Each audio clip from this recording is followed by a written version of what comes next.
Bana, sasa yawezekana ukawa haufahamu kwamba mambo yako vipi yanayojiri katika masuala mazima ya kimichezo, lakini hizi ni za ndani kabisa ambazo nakuletea hapa uweze kufahamu kwamba kinachojiri nini pale Msimbazi.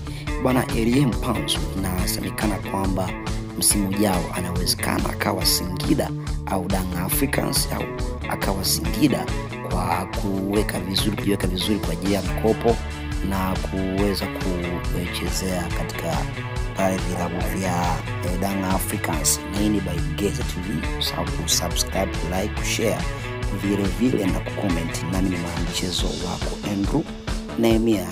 Bana, sio Tanzania lazima kwanza tusalimiane, tupeane salamu, tujue kwamba tunaendeleaje. Bana, kubwa zaidi kama unakumbuka mchezo wa Simba Sports Club dhidi ya Singida Black Stars ambao ulikuwa ni wa nusu finali ya CRDB Federation Cup, ambapo sasa Simba aliweza kutolewa na Singida Black Stars.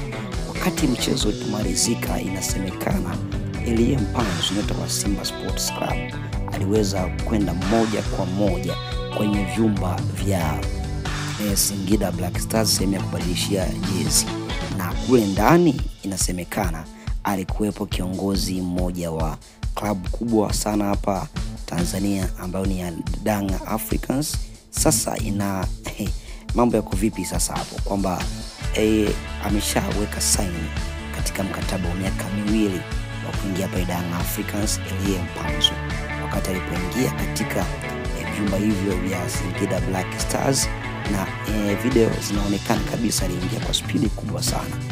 Akasema kwamba katika vyumba vile alikuwepo kiongozi mmoja wa klabu ya Yanga ambaye sasa wanasema ni mwenyekiti.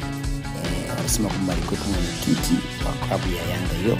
Sasa mwenyekiti ni nani hatumfahamu kwa jina, lakini hizi ni za ndani kabisa ambazo nakuletea wewe mwanamchezo wangu uweze kuzifahamu.